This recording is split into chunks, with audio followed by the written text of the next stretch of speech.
it was surreal, but I got to tell you, I know what you're not showing here. Musk gave 7 specific examples off the top of his head of where the corruption and fraud were. I know you didn't play the clips. He was talking about a contractor that had a 3-month contract. He was paid for 20 years. He was talking about welfare benefits that were being paid to someone that was technically 150 years old. He was talking about line items in the Treasury that had no justification. There's no any actual, like, he doesn't present any actual evidence. Well, he's standing there in the Oval Office. Do you expect him to come in with 10,000 pages? And I have to be clear, to complain about this administration about transparency, when this president takes open questions on a daily basis, yet Joe Biden didn't show up for a press conference this 6 months, is insane. Well, these guys are being extremely transparent. They don't have to sit there and take the questions, but they do. It's all on the website. It's all out there. It's not transparency to say things that have no factual background. I mean, to say we're cutting, we've found $1 billion or $1 trillion in waste with no specifics, that's just talk. That's not transparency. It's 23 days in here, guys. 23 days. You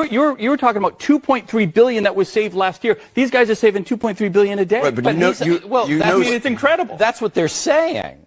But where's the proof? You're waiting. You're not going to be satisfied till he shows up with 10,000 pages. I think in about 10,000 pages. Yeah. He's giving very specific things, yes, he's not actually giving any evidence of that. It's all going to come, because what they also said was, if we have to go to Congress, we'll go to Congress. Right, but we'll show where some of the details that have come out, like the $59 million spent on luxury hotels, it's actually not. Talking about the FEMA money that was abused for migrants. Yeah. FEMA money for migrants, that's okay now? No, I'm not saying it's okay. I'm not saying it's okay. Don't put words in my mouth. So would you stop that? Would you stop that process? Don't be a dick. What I'm saying is the portrayal by him. My goodness, don't be a dick. He's a piece of work. Yeah, so Nicole, what was he? I didn't understand why did he say that? What did he get upset about? They asked for receipts. Caroline has given them receipts. Elon has given them receipts. Again, this is the Democrats saying, we don't like how fast you're moving, and don't be a dick, right? They like things at a slow snail's pace so they can continue to rob the American taxpayer. They can continue to run these little shadow NGOs and make a bunch of money behind everybody's back. Oh, but they're not making money. They're just stealing our money. Just stealing our money. So they're angry, not that they too have been ripped off, but they're angry that they've been caught. They have been caught red-handed. And I am waiting. I cannot wait to hear the excuses as to why they too aren't up in arms. We had a bunch of people in the House of Representatives today. I think they said about 100 people joined into the Doge caucus, because it's starting to get good. When you start seeing Chuck Schumer and Maxine Waters, losing it, keep digging, Doge. Keep digging. They're going to find it. They're going to find out how they got so rich on less than $200,000 a year salary. Look, Gloria Vanderbilt was much more classier than her son. Okay, absolutely. So Anderson is just this little worked up, little sometimes effeminate wuss. Whatever. Doge, and I love the fact, let's talk about Doge real quick.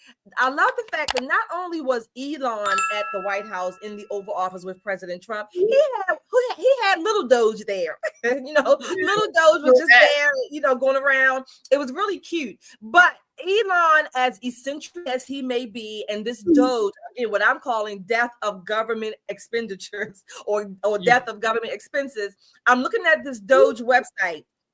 And first of all, I heard a news report today, or may have been Elon on X, talking about how they name these categories, and the language is so nebulous that nobody can really understand what it means. So on this Doge.gov website, this category called outlays for spending for the USA. What the hell is what does that mean? Outlays. All these nebulous categories, but I know one thing, the bar graph goes all the way over to the other side of the page, which means that we are spending much more than we are taking in, if you will, which causes a deficit, whatever our word applies. But these people, these leftists, these Marxists, these radicals, and again, progressives, whatever you want to call them, they are upset. You got to listen. They are upset that things are being uncovered and transparent about the spending by the institutions for on behalf or because of American taxpayer money. That doesn't even just make sense. I don't care what side of the fence you're on. That just doesn't make sense. Somebody's upset because the books are being opened about how your money is being spent. I mean, wake up, people. Wake up. You want to be woke? Well, wake up. Wake up. It doesn't make sense, except if you look at it in the framework of power and lies, manipulation, stealing, theft, whatever you want to call it. If you look at it under that framework, that these people can maintain their positions off of your and my money, then that's the only explanation that will make sense. Exactly. Yeah, it really doesn't make sense. I mean, it's scary, actually, how the media, once again, is falling in line with the lies, with the propaganda. We're seeing this once again. The same thing they told us about how Biden was this brilliant person, and then all of a sudden we found out he can't even make his way around the room. So once again, they're doing it. Who would be upset about an audit? Who would be upset about that? And guess what? He's finding things on both sides. It's both sides of the aisle where he is finding out this stuff is going on. So they had the House subcommittee had a hearing, I think it was today, on delivering on government efficiency. They held their first hearing. And they're talking, not only are they talking about Social Security fraud, they're saying that they found massive COVID relief fund fraud. They found systemic government failures because of outdated systems, poor fraud detection, lack of data sharing enable criminals to exploit government programs, widespread benefit fraud. So it extends past COVID, also into Medicaid, unemployment, food stamps, TAMP programs. I mean, the list goes on, the amount of trillions of dollars that they have found have been wasted and defrauded by our government. Absolutely. I mean, people should be all over this. You would think. Yeah, you would think that this would be the first. I want every government institution. I don't care if it's the Department of Defense down to the street sweepers. I want every institution audited. I want an accounting. I want our money back. I want it back. Yeah, you're right. I don't want to give anymore. I don't. Exactly. I don't want to give anymore. You know, it's going to be a tough April. It's going to be a tough April because you can't tell me that you've gone decades wasting the taxpayers' money. And I mean wasting. This is not like, you know, back in the day, they used to talk about golden toilet seats and all that kind of thing, $100 pen. No, this is systemic. When they talk about systemic waste, this is a plan to defraud the American taxpayer that has been okayed by both sides of the aisle. As an American, this is not a political thing where it's Republican or Democrat. This is a squarely an American issue. Stop asking us for money if this is the best you're going to do with it. Yeah. And the outdated system, system and the electronics that they have is just, it's ridiculous. Here's a video of them showing Elon Musk says the maximum amount of people who can retire from the federal government in a month is 10,000 because the paperwork is done manually at an old limestone mine in Pennsylvania. Supports many of our high security customers, such as banks, financial institutions, healthcare organizations, and the federal government. This is crazy what they're uncovering. And even crazier is how we're seeing the Democrats and the elites try to stop them from uncovering this stuff. Even FEMA, so the Department of Homeland Security, recovered $59 million of taxpayer funds the Federal Emergency Management Administration sent to hotels in New York City to shelter illegal immigrants. And remember, they said, Biden said he wasn't doing it. Of course. Right. And that's not including the money that comes from the USDA that gives them food stamps and EBT cards. That's a whole different government agency. And for the people who say, oh, $59 million is a drop in the bucket. Well, damn it, it's my bucket. Put that drop in it, because more drops will eventually fill up the damn bucket. Put it in there.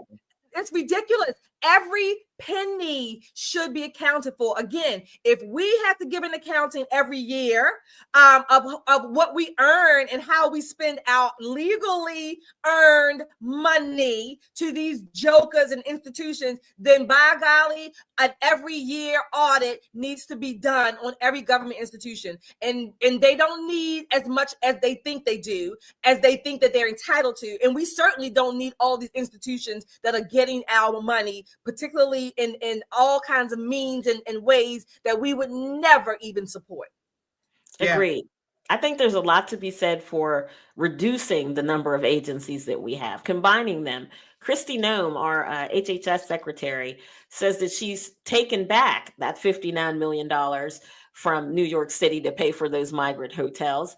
That she's only been in place, what, a week? Had no idea what was going on, but she's found the employees who were responsible for that, who circumvented the system, the one system that they did have in place, who circumvented that system and made sure that New York got that money to put these migrants in a luxury hotel, while people in North Carolina are sleeping on the cold ground in tents. It's just terrible. I mean, it's ridiculous. It's absolutely ridiculous. If she can do that inside of 10 days, the Biden administration couldn't do that inside of 4 years. Right. They didn't want to do it. They didn't want to do it. It's terrible. Maybe we might find that some tapes of Hillary and all of the Russian collusion that they destroyed. Maybe there's a copy there somewhere.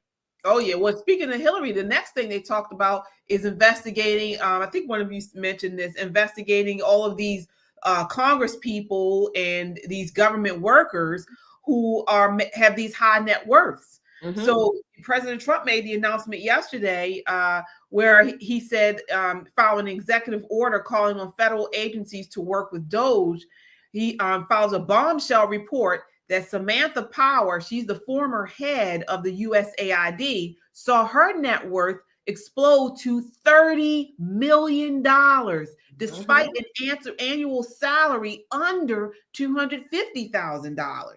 So President Trump and Elon Musk exposed the ex-USAID chief on this. And they're like, what's going on? How is she, where's all this money coming from? And she wasn't the only one. Let me see here. The New York Post reports, Musk said on Tuesday, Power, a former ambassador to the United Nations under President Obama, and was sworn in as head of the USAID in May of 2021, reported a net worth between 6.7 million to 16.5 million in January of 2021. Her net worth estimated now as high as $30 million. So, I mean, these people are getting rich off of our hardworking backs. Absolutely. Because nobody's watching. Nobody's taking account of any of the things that are going on. And when somebody gets close enough to see what's going on, they just offer them an NGO of their own. Do you know? Yep. Rather than hold someone's feet to the fire in accountability, what we usually see coming out of our Congress are well-prepared speeches about droning on, and if they can get a good X bite or something they can throw on IG or socials, that's what we see. Whatever happened to the day of Mr. Smith goes to Washington? That's the guy I'm looking for. Chip Roy is a great guy who does that kind of thing, who comes to the floor, calls it as he sees it. People think, he might be a little problematic, but he's the kind of problem that America needs. Right. Ask the tough questions. How did you come here? In 3 years, just 3 years. Yeah, they released that ethics report. Most of the people who come to Congress are broke, or let me just say, as wealthy. They're 100-aire like the rest of us, right? Maybe 1,000-aire. But then they leave so wealthy that it's like, how does that happen inside of a few years? Yeah, and they sent Martha Stewart to jail for insider trading. They do it every day. It blows your mind when you think about, again, we talk about grift, the theft, the stealing, all of these machinations that they do, the wheeling and dealing on taxpayers' dimes with taxpayers' money, and they come out much, much more wealthier than we might even think to be one day. But that's because they think we have an endless supply of money. You know, the Right. taxpayer is going to Yep. have to comply, or they'll kick Yep. your door in. You know, they'll steal your Yep. car. You know, put a lien on everything you own. They'll do what they have to do to make sure that your money continues to be available for them to Yep. steal. And they're getting fat, they're getting rich off of their investments. They said that most notably, she held a $11.73 million gain in her investment holdings. And they're starting to look into members of Congress along these lines as well. Many of them have been very lucky in their investments, and they've gained millions in these things. So something's got to change here. And I'm hoping that Doge and Elon Musk are able to really root out all of this, really get in there and figure out what's going on, uncover it, expose it. And I'm surprised more people aren't. This isn't even a partisan issue. It shouldn't be a partisan issue. All of us work hard for this stuff. I don't even understand how these Democrats are out here protesting this. What are you protesting for? You're protesting against transparency? Yep. Yes. Yeah. Because it's Trump. Because it's Trump and Elon. That's it. Yeah. Yeah, you're right.